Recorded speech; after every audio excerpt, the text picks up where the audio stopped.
You don't like It's a Wonderful Life? How could you say that? This is, as far as I understand, one of the most beloved Christmas movies to ever exist for some reason. Yeah, it is. How could you not like it? It's okay. It's totally okay. You watch it as a kid for a lot of people, and you just kind of accept that it exists, and it's a classic Christmas movie. This is what's baffling to me. You watch it as a kid because there's some adult that actually wants to watch it, right? Yeah. And who is that? Like, who wants to watch this? I don't know, man. I don't think my kids are ever going to watch it. Who sits down and is like, I want to watch 2.5 hours of meandering, slow Jimmy Stewart. I know. Like, well, like the actual thing that people remember about this movie. It doesn't even happen till like 2 hours in. Yeah. It happens at the end of the movie. It's like a half hour of this 2.5 hour movie. Like, it's crazy. Him experiencing life without him was so fast. I was like, why is this all I remember of this movie? It was over in a freaking flash. It's the only part worth remembering. I mean, it's a good trope. It happens in lots of other things now. It's kind of fun. Yeah, I know. Crazy. The movie that popularized it didn't even capitalize on it. It was like an afterthought. I feel like Jimmy Stewart's voice is like a Gilbert Gottfried situation, right? Like, it has to be where, like anybody can do a Gilbert Gottfried, right? Like, it's just doing this awful, scratchy voice, right? And that's what he was doing. Like, Gilbert Gottfried embraced the absurdity of that, and he just did that voice all the time. It wasn't his actual voice. I feel like Jimmy Stewart's voice has to be that, right? Because anybody can talk like Jimmy Stewart, right? But nobody talks like that. Well, I don't know, man. I lived in Washington, D.C., and there was a wealthy older gentleman named Mr. Smith who came to Washington. Are you joking? Oh, well, basically, yes. So his name was J.S. I assume stood for Jimmy Stewart because he sounded exactly like Jimmy Stewart. He was like, well, hello, I'd like to take you guys out for like a dinner before you go home on the plane. And, I really enjoy talking to you boys. You guys are doing great work. So apparently that's just a voice that some people have. I don't know. Or that guy was a huge Jimmy Stewart fan. He changed his initials to JS. Patterned his life after him. Went to Washington because he did. That's starting to seem likely. Can I say hello and welcome to The Popcorn Isn't Real? I'm Leif Eric, and I'm here with my co-host Torvald. And today... we're wishing you a Merry Christmas. Everybody. Happy Christmas. Welcome to our podcast. Yeah. George does sleep a long time. Okay. Actually, the first thing I should say is I really do like Jimmy Stewart. I think he's awesome, and I love his voice. I love how he talks. Dude, so it's great. if I'm ever talking like him, it's out of love. I'm not making fun of the guy. Reason, I think he's awesome. The Jiminy Cricket in Puss in Boots: The Last Wish has Jimmy Stewart's voice, even That's though not the voice of Jimmy Cricket did not. No, I guess maybe there are some similarities, but I don't know. No, it's very Jimmy Stewart and Puss in Boots. But no, so It's a Wonderful Life, Christmas classic. For some reason, everybody has seen it. Everybody knows it, and even if you haven't seen it, you've still seen it parodied. It has become a trope, as we said, like the trope of someone saying, I wish I was never born. And then an angel comes down and says, well, here's life if you hadn't been born. Oh, and then they say, I wish I was born. Right. The Muppets did it. Yeah, Simpsons did it. Everyone's done it. I mean, I think Family Guy did it. Probably American Dad did it. Everybody's done it. So I have heard this theory before, and whenever I hear it, whenever I see it being discussed, the people who discuss it act like it's just the way it is. They say it's just canon. And to me, I don't buy it. So for those of you who don't know, Jimmy Stewart's like a legitimate, like a literal war hero. He was like a general in World War II. And then he came back and just like became a huge Hollywood like celebrity, like an A-lister actor, which was pretty cool. And from everything I've heard of him, he was like an absolutely stand-up guy, just like a totally cool, loving, caring, like kind dude. Apparently, he came back from the war and he was feeling like a little down and a little like shell-shocked and pretty like, messed up about everything. And Frank Capra worked with him to come up with It's a Wonderful Life, which was, and this is what I've heard, supposed to be sort of a representation of coming back from the war to a life you once knew, but you no longer recognize. And you're now feeling empty. You feel out of place. You feel like this is not my life anymore. I'm not part of this. And I don't buy it. Then maybe they should have made that movie, because you could make that movie. Exactly. It's not George Bailey doesn't go to war. He has a ear infection. He was the only person in this movie who didn't go to war. Everyone else did. And if that was supposed to be the theme of the movie, it should have been carried throughout the movie. But instead, it was like an afterthought at the end of the movie, right? Like him experiencing the world as if he wasn't there was not really the point of the movie. The point of the movie was his wonderful life, right? Like the end of the movie was just a foil to show you how meaningful the rest of his life had been. And that was the point of the movie, right? Like, I feel like they didn't even necessarily think of it as, all encompassing as we would see it now, as the plot of the movie. They thought the plot was just the wonderful life of a nice guy. Anyway, I don't know. So do you buy it? Do you think that this movie is supposed to be like a representation of someone returning from war? I don't. No, it's not. I don't. But like, that sounds fun. Like we should do that movie sometime. Someone should. Yeah. Sure. Anyway, no. So like, if you are familiar with this movie, you probably know. I saw it as a kid. I didn't have good memories of it, but I know. Oh, it's about a guy who wishes he was never born, and he gets to see what life was like if he was never born, and he realizes, hey, my life's not so bad. And that's the movie. And if there's one scene besides that you remember from this movie, Christmas has nothing to do with it. It's him yelling, "Oh, I don't have your money. Well, your money's at Bill's house, Simpsons, Frank's house." Yeah, I know. But that's my money. Do it at your house. Oh man, that's a good scene. Now in Simpsons, there were some key differences that made that scene make a lot less sense. Yes, because they were at a bank, which George Bailey does not run a bank. No, it's what a little does different. He run? It's I don't know, and I'm not going to talk too much about it because I'm no expert on that. No, I'm wondering if it's like some outdated thing that doesn't exist anymore, where people would fund each other's house building projects. Well, it's a building and loan. I think it's kind of like a credit union, which essentially is a bank, but just isn't. I don't know. Extra steps and less less assurity. Right. So like a credit union is a group, essentially just a group of people that can all invest in this credit union that will hold their money and invest it well in other projects, and maybe I just don't understand how they ever thought they would make money by investing in building other people's houses, because they're not accruing value, and you can only gain value from a house when it's sold, and none of them are selling. So right.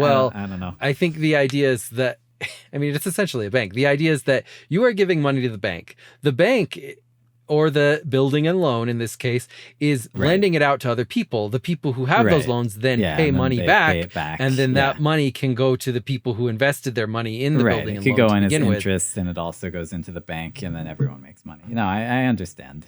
So this movie really is not very much about the thing you might remember from it. No. It's entirely just like the 2 hours of the long life of George Bailey, although as told by Joseph the Spaceman.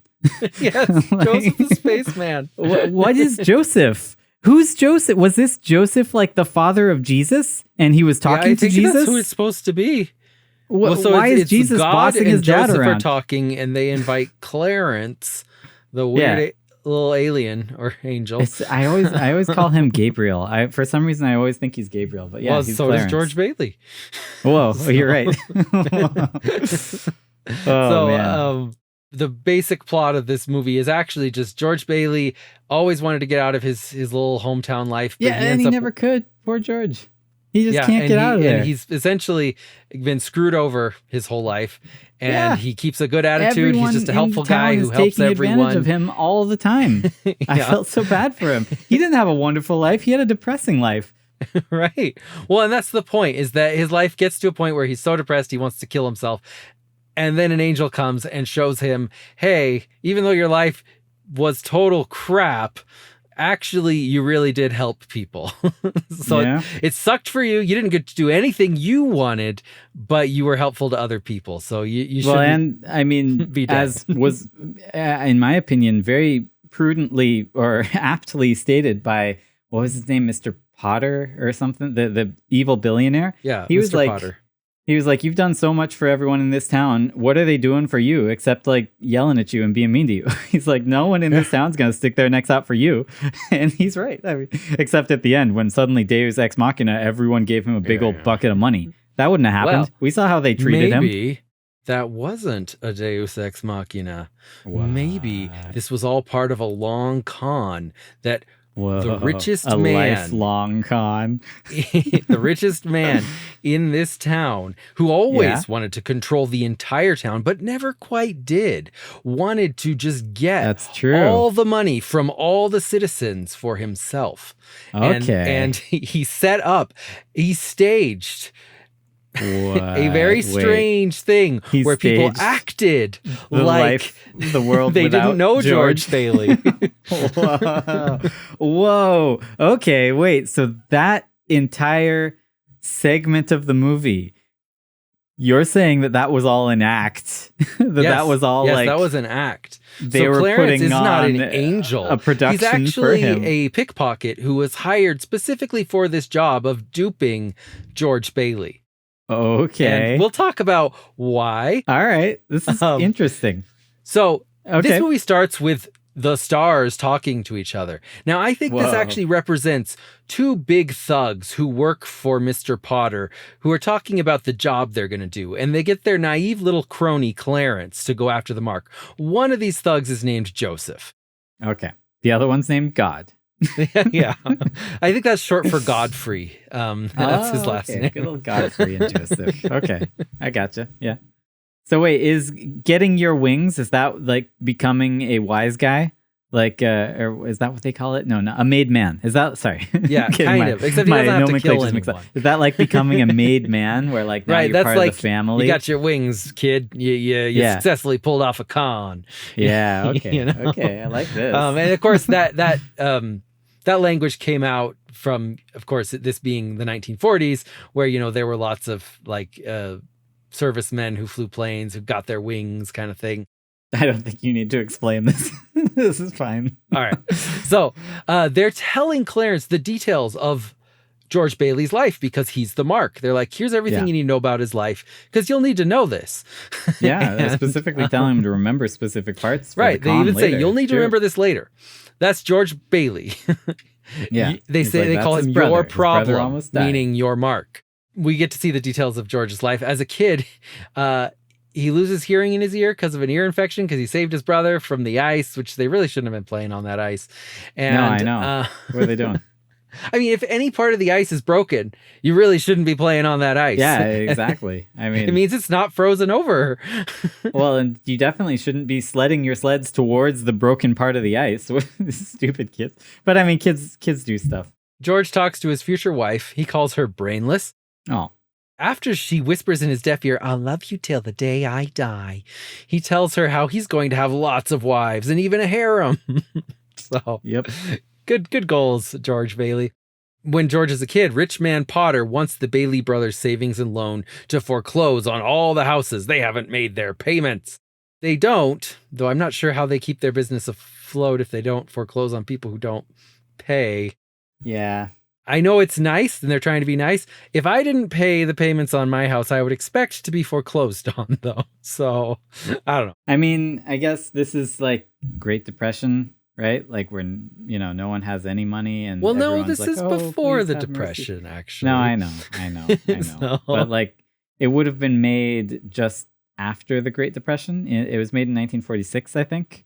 So there's probably like this lingering mentality of like, if only we helped each other, if only we if everyone that gave a little everyone bit, was getting foreclosed on and it sucked. Yeah. An important thing that happens here when George is a kid, George works for a drug/candy man named Mr. Gower. Who's like trying to poison kids or something. Right. What's going on? So Mr. Gower, in a fit of just, I don't know, like Insanity? He's upset. Yeah, a fit of insanity because of the bad news his he son got. just died, but like, right. He's like, no one gets to have a son. Overreaction. And he tries to poison someone using George Bailey as his patsy. He sends George to give him the poison. When George doesn't do this, he smacks George in the ear until he bleeds. Yeah. Then George promises, I won't ever tell a soul you tried to murder someone. Yeah. Hope to die, I won't. Anyway, this will be important later, but yes, Mr. Gower is an attempted murderer. George knows this, and Mr. Gower doesn't want anyone else to know this. So this movie was not well liked when it came out. It was a bomb. It was only well remembered and successful by a generation of kids who watched it on TV. That's when it became popular. And that's because there was literally nothing made for kids on TV at that time. So movies would come on and kids would just watch them. Kids would watch whatever's on. Yeah, true. So, and they watched this for Christmas. And so a generation of people were like, this is the epitome of good movie for Christmas. And do you want to know why this was always on TV? Because this movie is one of the few examples of IP that has actually gone into public domain and then come out of public domain. So, people cared about it so little when it was first made that they just didn't even bother, and they let it lapse into public domain. They didn't actually, do the copyright stuff, and it was free. So everyone put it on TV all the time. They were like, hey, we need a Christmas movie. Here's a Christmas movie. We can show this one for free. Let's do it. So it ended up being on TV everywhere all the time and became like a beloved classic. And then the people who owned it were like, hey, we should be making money off of that. So they took it to court, and they managed to prove somehow that I guess the music in the movie and the script of the movie both should still be copyrighted. So I guess that they had done the proper paperwork on both the script and the music. So they were like, hey, put this out of public domain again. And the judge was like, well, okay. So now it's not public domain. You can't just watch it. That doesn't seem like it should be allowed. I know. I agree. I think when something's public domain, it should be done deal. Like, if the public owns it, you can't steal it back from the public. Yeah. Anyway, whatever. It's our property. So we flash forward to George Bailey is now played by Jimmy Stewart, and Joseph tells Clarence, you take a good look at that face. That's the mark, essentially. So he's showing him a picture. He's like, this is it. Right, yeah. Now, for some reason, George is talking to a suitcase salesman, and he doesn't like the suitcase he's showing him. He wants one that's bigger. And the suitcase salesman is like, I don't suppose you'd like this old second-hand job. George is like, now you're talking. Boy, would I love a hand job. Oh, second-hand job. Oh, man. He already gave him one. That sounds awesome. We didn't see that part. I didn't even catch that. That's amazing. By the way, if you like this movie, we're going to be just crapping all over it. No, if you like this movie, you're in the right place. We've done that. You know that. Let's keep going. So the suitcase salesman was trying to sell George a small suitcase. He only gives him a suitcase that is already paid for. A larger suitcase, which he calls secondhand, but appears to be very good. Yeah, that was bought specifically for George by Mr. Gower. When George says no to the first suitcase, he's trying to get double money here. This guy is bad. No, he should have given him the suitcase that was bought for him. His friend had already bought him a suitcase. They were trying to surprise him. Come on. So why is he showing him? What if George had said, yeah, I'll buy this suitcase that you gave him, he would have taken the money. Well, then he would have said, no, I've got a better one for you, right? They were showing him something they knew he wouldn't like, so then they could surprise him with the awesome one. Right? No, he's trying to make the suitcase that was already paid for sound bad by calling it the second-hand job. Oh, yeah. Well, I don't know how that makes it sound bad, but okay. Now, regardless, though, this is a clear message from Mr. Gower. He's saying, now you're old enough, get out of town, never come back. Get out of Don't here. tell anyone what I did. Yeah, don't open your mouth. Okay. And then there's actually some racism where George and his brother are upstairs at their house. Yeah. And I have no idea what they're doing up there. Maybe having sex. I don't know. No, sorry. They're not. They're like singing. They're roughhousing. Okay. The dad says, oh, let them alone. I wish I was up there with them. Oh. Getting a third-hand job. Yeah, there you go. So their black servant, she's African-American. Her name is Annie. She hits the ceiling with a broom to get them to be quiet. She says, this is why all children should be girls. The mom says, well, if they were all girls, then there wouldn't be any. And then she looks at Annie and says, oh, never mind. I think I think the joke here is she thinks this black person is not intelligent enough to understand where babies come from. Oh, no. I don't know. I don't know. I'm not sure. That was what I got out of it. Maybe it's just like, and then I'd have to explain sex in front of my husband, and he doesn't know how it works. Yeah. Well, and wait, we have 2 kids. Censoring laws were like or I don't know if you could call them laws, but censoring standards were really strict back then. Like they couldn't even show, 2 people in the same bed, So maybe they can't even discuss that like boys and girls make babies. Like, I don't know. Speaking of strict censoring, there's actually one really surprising line in this movie where his girlfriend, she yells to her mom because her mom's like, "What are you doing with that boy?" Yeah. And she says, "Oh, we're making violent love." And I was like, right. Whoa! George is making violent love. Oh my gosh, that's a little, that's kind of a big thing to say for such an old movie. Like that seems like it should have been censored.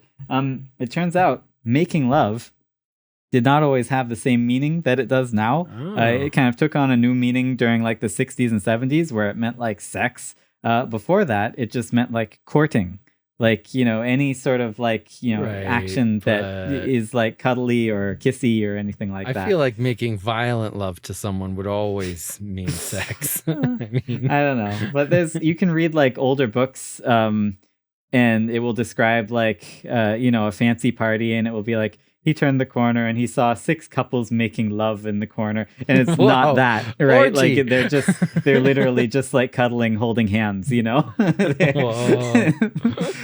it had a very different meaning before, before the meaning that we know. So she wasn't saying he's like passionately sexing me up. She was saying, he's passionately kissing me or something like that. Sorry, keep going. George's weird brother Harry looks like he's going to hug Annie and says, "Annie, my sweet, have you got those pies?"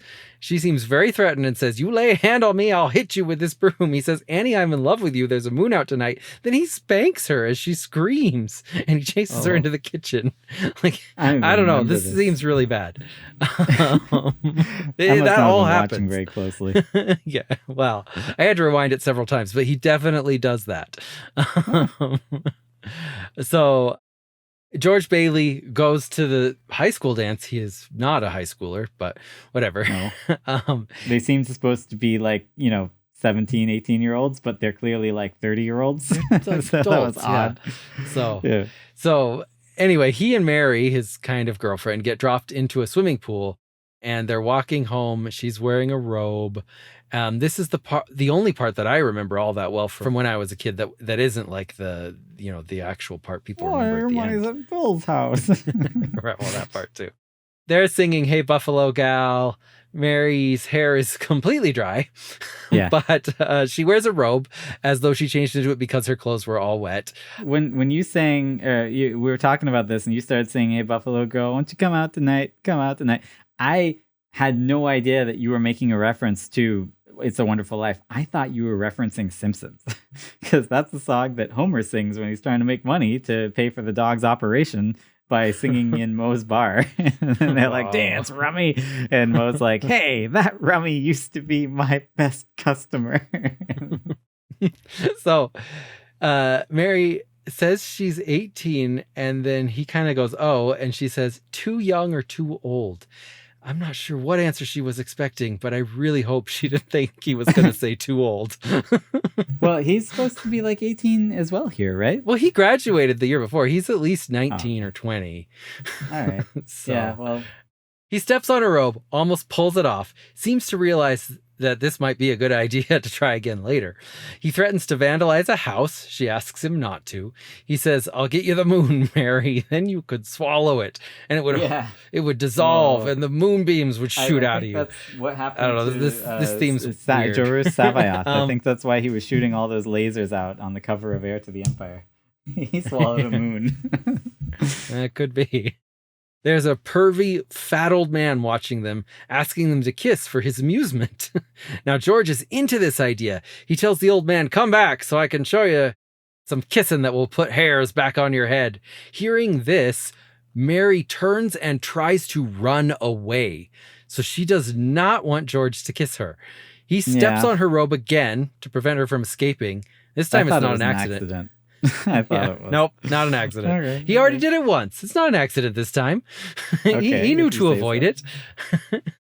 This is when Jimmy Stewart strips his teenage girlfriend naked, shoves her into a bush, then blackmails her for sexual favors to get her clothes back. She threatens to call the police. He says they're far away and they would be on his side anyway.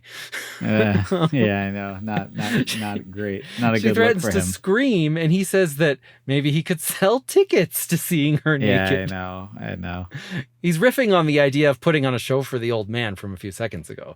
Right. So I think this was supposed to just be an example of his boyish playfulness. Yeah. But even saying that just is kind of listen to what I'm saying. You shouldn't take advantage of any situation. All this stuff actually happens how I'm saying it. Does it sound like boyish playfulness? Well, I don't think so. Not with the tone you're giving it, but maybe if you had a little more of a playful, innocent tone, it might not sound so bad. What am I doing here? Well, this doesn't happen every day. Exactly. He just abandons her naked in the bush, all alone in the middle of nowhere. He couldn't help it. His mom was dying, right? His dad had a stroke. Yeah. I mean, he had to leave. It's not his, and he gave her clothes. It's not like he took it with him. All right. He threw it back and said, "Here you go. I gotta go. Oh, my dad." Right. So. Yeah. George Bailey's friend Sam gets really rich from investing in plastics made from soybeans, which was George's idea, and yet George doesn't get any money from that. Well, and we're gonna get into this when during the bank run, which I think is pretty soon. So. The bank calls in a loan from the Bailey Building and Loan, which is not a bank, but it's basically like a bank. Yes. They gave the bank all their money, but it still wasn't enough to pay off the loan.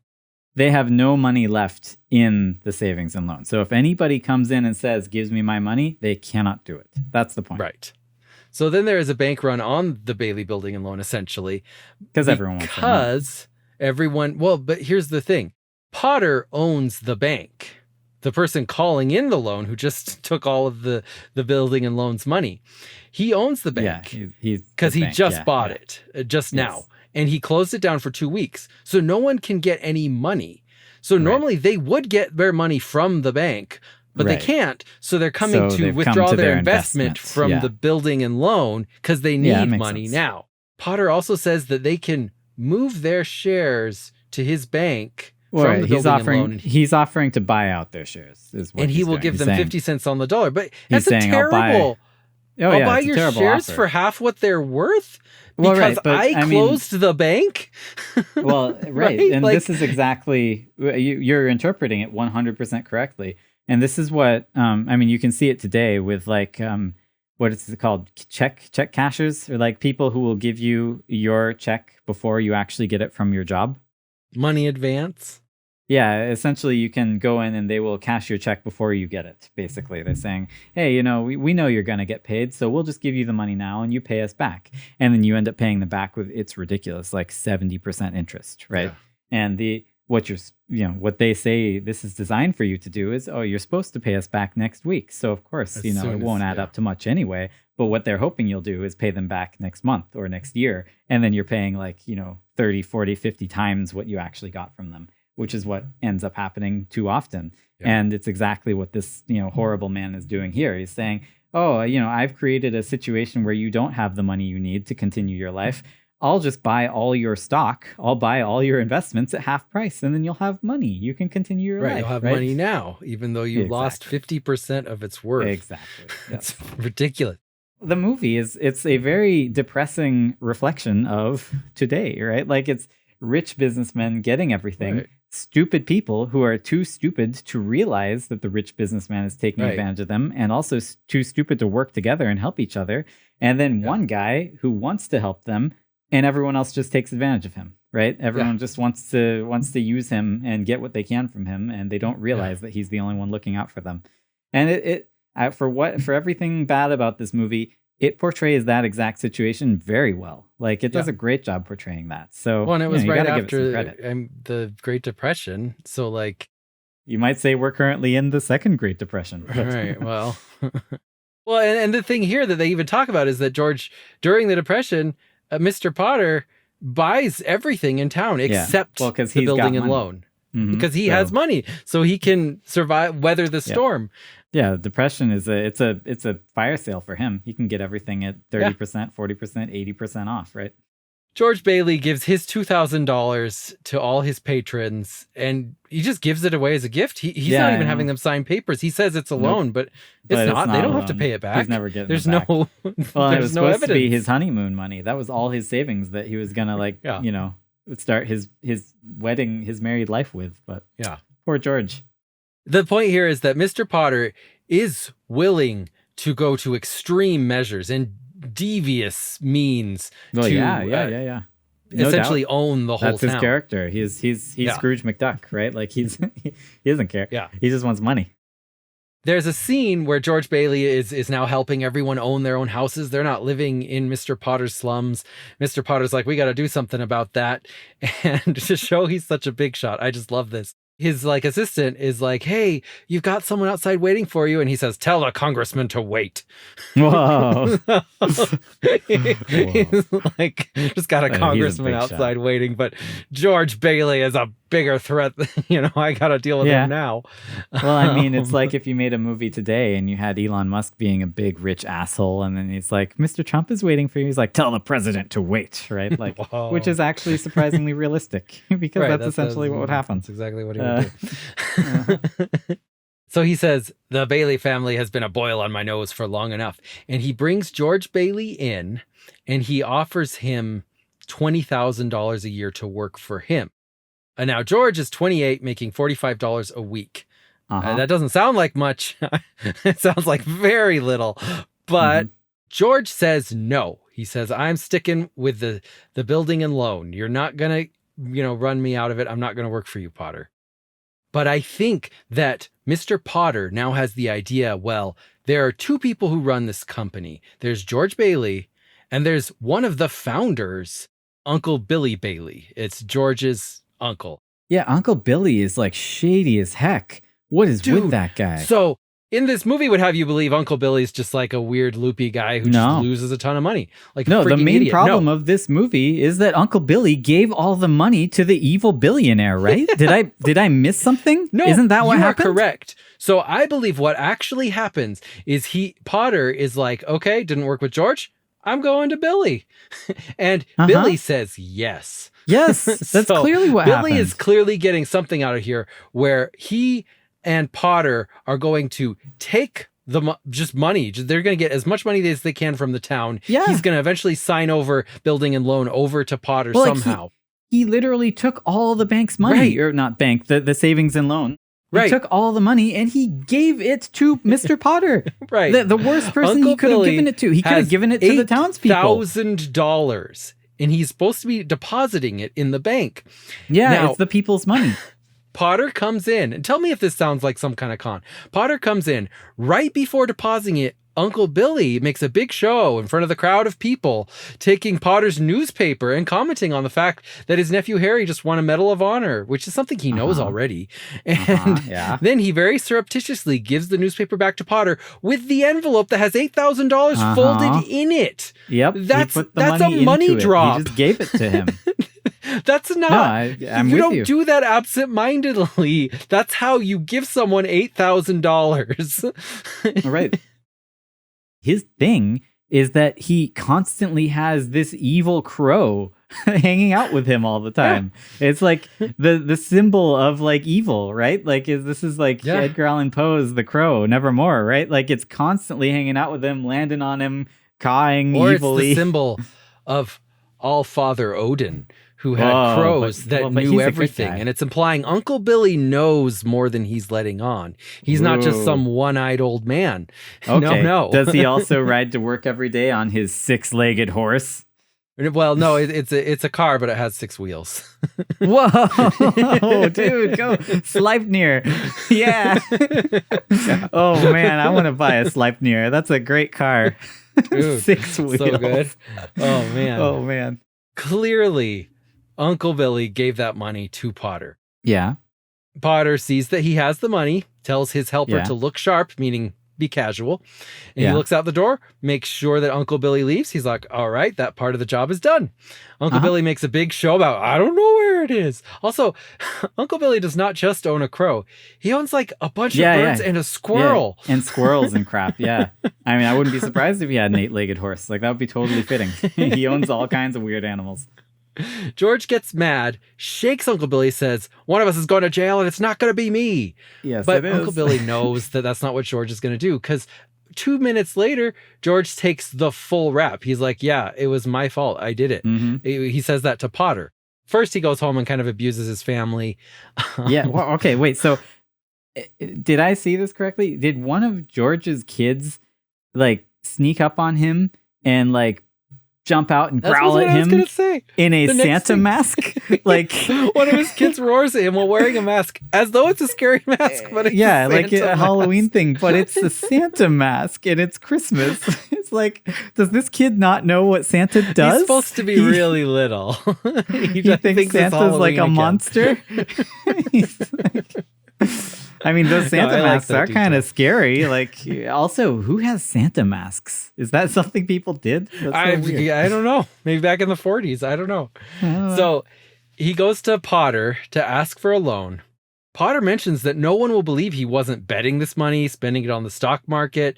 He didn't just give it to his like mistress girl who he loves to he kiss. Did. Yeah, he did. Because Violet came in and he gave her money and she kissed him. He has a $15,000 life insurance policy, and it's Potter who puts the idea into his head. He says, you're worth more dead than alive. Mm-hmm. And Potter also says he's going to call the police, put a warrant out for his arrest. With the 2 policemen in town, Bert and Ernie. Wow. Well, Ernie is the cabbie. Okay, but yeah, that must be where Jim be. Henson got those names from. And what was it? Short Time? Didn't they have Bert and Ernie in Short Time? Too. Yeah, everyone's seen Short Time. That's not like a long lost good movie. Everyone that should literally see. no one's ever seen. It's such a good movie. It's a great movie. It's so good. So some random guy makes sure to point out to George, look, there's a big gash in this tree. See? There's a big gash in the tree that you crashed into. Dude, so yeah, George wait, goes, so George, I understand that some, like the heavy stuff is going down in his life, but this asshole is drunk driving? Like, God shouldn't be answering his prayers. God should be smiting this guy. Like, strike him down. This guy sucks. I mean, I can forget a lot of crap, but drunk drives drunk like drive. 3 feet. But yeah. I don't care. He crashed. 3 feet It's too true. far. He He could have could have killed been a somebody. I hate this guy. He should have killed himself. Jump off the bridge. Yeah, well, that's what he's going to do. Yeah, he should. But then, he should. what? There's some guy already there. And Clarence and he jumps off. in first. And he asks George for Also, help. But George saves I gotta him. say, clearly jumping off this bridge is not a good technique for suicide, because jumping off this bridge fails to kill at least 2 people. Well, right, and he jumps off and he's fine. He saves another guy after jumping off, so clearly it wasn't going to do much.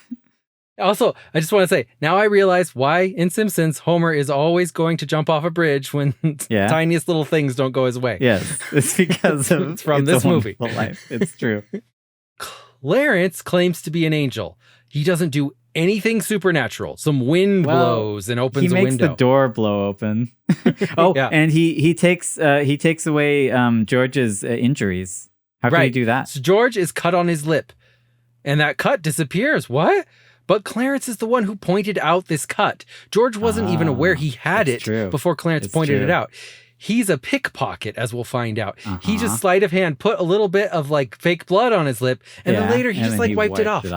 Yeah. Okay. Yeah. That's true. George had no idea he was injured until he told him. Then they go outside and, his car is gone. How could they have done that? Maybe they just moved the car. Can drive. But the gash in the tree is gone. That's true. The gash that someone suspiciously pointed out to him, so he would know there is a gash on this tree. Yeah. That was a fake gash. Well, and I mean, whether there was a gash or not is, up for interpretation, because he was quite drunk. He was really very drunk. smashed. Someone's telling him there's a gash. There might as well be, right? Like, who knows? Yeah. And the very small town sign that used to say Bedford Falls now says Pottersville. I mean, I can think of one person who definitely already had that sign made because he wants this town to be his anyway. He was like, "Oh, hey, I have this in my garage. He's like, welcome Let's to just put it up." Right. Now Mr. Gower is hated by the whole town because he poisoned someone. So what's happening I think here? They would have had a hard time getting Gower to go along with this. Just you know. They have an easy time getting him to go along with this because Potter knows. Somehow Potter found out that he attempted to murder someone. This is blackmail. Gower has to go along with the plan. He has no choice. Otherwise, he's going to tell the police. Okay. So what I'm thinking is happening is he wants to arrest George Bailey. He's telling all the people who like George Bailey in town that, I'm going to have him arrested unless you do my plan. Yeah, right? I gotcha. Yeah. He's saying this is the only way you can save George. And that makes sense. That's why they would go along with it. Now, George doesn't have his identity, his money, his valuables, his random like flower petals or necklace or whatever it is. Clarence just pickpocketed him, okay? And he puts them back later. Yeah, Clarence is like really, really good at pickpocketing. He's like a master. He is. He's clearly not good at anything else. Clarence clearly has some sort of two-way radio or something in his ear because he's talking to Joseph about how he's doing on this job. So this whole town looks different. Or does it? We look at the town. What's different? It's the same set. It's what has like changed? Dark. People put up different signs. That's it. Okay. And it's darker. That's true. Now, this could be one of two things. They put up a few signs, right? That's the only difference with the building alone is there's a different sign up. Or it could be that George has just never walked around at night on these streets. Whoa. He didn't notice that there are nightclubs He doesn't know here what now nighttime and slums. looks like. I mean, they probably put up the signs. I think George has walked the streets of his own town. Right. I think all they did was put up signs and that's actually what the people in making the movie did. They didn't change the set. It's the same set. They just put up a few signs. So yeah. Ernie the cabbie would be an easy person to bribe and blackmail. Now the cop, Bert, we know the cops in this town are corrupt. George Bailey himself said that they would be on his side for stripping his teenage girlfriend naked and asking her to do sexual favors for him. So it's not a stretch. That was as important as you think it was. But, It's not a stretch to say that Mr. Potter could bribe the police. Also, but we actually don't even know if Bert is in on this because Bert is just chasing after George. He doesn't necessarily even act like he doesn't know George. And he's just doing what he's supposed to be doing, which is find George and arrest him because there's a warrant out on George for his arrest right now. So Bert might not even be in on this. Okay. But he is clearly a bad cop because when George runs away from him, he starts shooting. Now, regardless of your interpretation of this movie, he shouldn't start shooting. George is running away and he's unarmed. But anyway, this is totally believable that cops would do that because cops do that. So also Clarence just like disappears at one point. I don't really think that happened because George isn't even in that scene. That's just Clarence being fanciful, telling fanciful stories. No, wait, that just represents, because it's when the cop is trying to arrest him. That just represents what a good pickpocket he is. He can squirm out of any situation, and people just don't even notice, like, where did he go? He's got disappeared. He's got like a 20 in his sneak skill, Yeah. He can just it's like Skyrim. He could sneak behind you and just steal all your clothes. Okay. He wouldn't even know. George goes to his house and it's all ruined because... Well, let's think about this. We know that his house was falling apart. It was the infamous slum in town that no one wants, and you just break the windows whenever you feel like it. I think that he just kind of has a new perspective on life. He thought he fixed it up better than he did, but his family has actually been living destitute this whole time. House. We know that it's old and broken down because every time he goes upstairs, the thing comes off the stairs. I think he just never really noticed that. I've been so busy. He was so busy working. When did he have time to fix up this house? He didn't hire someone to do it. He doesn't have any money, and we know he's been coming home late every day. He barely spends any time with his family. Yeah. So he just didn't have time to fix up the house. And he's only just now kind of he's deluded himself into thinking he had this wonderful life. And he doesn't. And they knew that, Mr. Potter knew that suddenly the veil would be lifted and he would see his house for what it truly is for some reason. Well, no, that's not even part of the plan. That's just something that happened. Oh, it's just a fringe benefit. It just happened. Okay. Yeah. Stars His aligned. kids probably are asleep upstairs, but he didn't go inside. He didn't go upstairs. Yeah. Oh, man. And it's probably nicer on the inside, actually. Like they fixed up the interior. So, well, he just never really looked at his house from the outside. He was so always just too busy thinking about work, coming home, and then he finally looked up and was like, I'm inside. And that's nice. true. He didn't realize. When he comes home, he's like looking at papers and stuff, and then he, yeah. So. He's just never paid attention. So anyway, wow. We also know from like when he comes home and abuses his family that he is the type of person when in a crisis, he stops paying attention to the things around him. You know, he doesn't even notice his kid. He's like squeezing his kid to death when his kid is just trying to scare him with a Santa's mask. Wow. So, yeah. Two other people that they got in on this con are his mother and his wife, Mary. The two people who would give anything to see him not go to jail or commit suicide, right? They're going to go along with the farce. The portrayal of what Mary is now was clearly cooked up by old man Potter, because she's an old maid, a spinster who never got married. She wears glasses and works at a library. Like it's just like an offensive stereotype of a woman who didn't get married in the 40s kind of thing. Well, and she's like totally okay with this. She's like just gonna go along with it. Well, yeah, because she's got to save George, because otherwise he's going to jail. Yeah, that's right. She has no choice. Fair enough. Yeah, he does kind of have the leverage here. And she's just wearing like a scarf over her head and glasses. The police come to arrest him. He runs away. They shoot at him. He goes back to the bridge, and suddenly everything's back to normal. Bert catches up to him, which makes sense because Bert was just chasing him, and so like nothing is different, right? Bert is no longer shooting at him because George is no longer running. The lip cut is back. Oh, how did that happen? Well, because Clarence put it back on. He has all his stuff back in his pockets. The sign is changed back to Bedford Falls. Well, how did they do that? He wishes Mr. Potter a Merry Christmas. Potter says, "Go home. They're waiting for you," implying that Mr. Potter is in on this whole plan. He knows what's going on. When he goes home, one of the first thing he says is, "Look at this wonderful old drafty house," proving that it is just a wreck normally. Yeah, it's still drafty. That's the first thing he says, because he's realized now. And it is a little nicer on the inside, of course. Now, Mary comes in from outside. She takes off her headscarf. That was her disguise. She's already taken off the glasses. Yeah, you're right. Why is she still wearing that? No. Uh-oh, she came in too quick. Almost broke the illusion. She says she was looking for George. But no, her kids are sleeping upstairs. Why did she leave the house? Just to look for George? No, she was out because she was in on this whole facade. That's why. And she didn't get back home as fast as George did. The bank examiner is there with an arrest warrant. Uncle Billy comes in. He's got tons of money. All the people from town have tons of money. Sam gives them $25,000. It's all going to be invested into the Bailey Brothers building and loan. And guess what? Uncle Billy is now working with Mr. Potter. He's going to get a cut of that. And eventually they're going to find some other way to throw George under the bus. But before they did that, they knew they needed to use George and how well liked he is to milk all the money they could out of the town so that Potter owns everything. They can.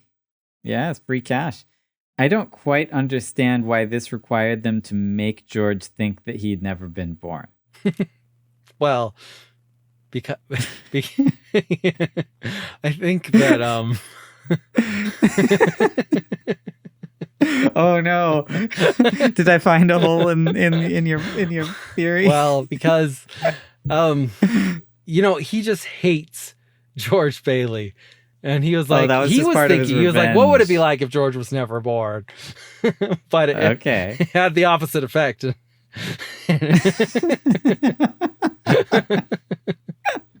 Wow. I mean, maybe, so here's my thoughts, I guess. Maybe they needed to get George into a more malleable state so that, once they get all the money from everybody, they can convince George easier to take the actions that will allow them to funnel it back to Mr. Potter. I don't know. I have no clue. Yeah. Sorry. That makes sense. You're doing my best here. Yeah, I think it was clearly a plot, a con to get all the money they could from all the people in town. I will say maybe one other possibility here. Maybe George was in on it. Maybe he was also trying to get all the money from all the people in town. And well, why did he have to trick himself? Well, maybe that was just him being drunk and having like a seizure, of having a hallucination. I don't know. It's a fun theory. It makes a boring movie a little less boring. Music for this episode was provided by Christine. I hope you liked it. Everyone have a Merry Christmas. Remember, The popcorn isn't real.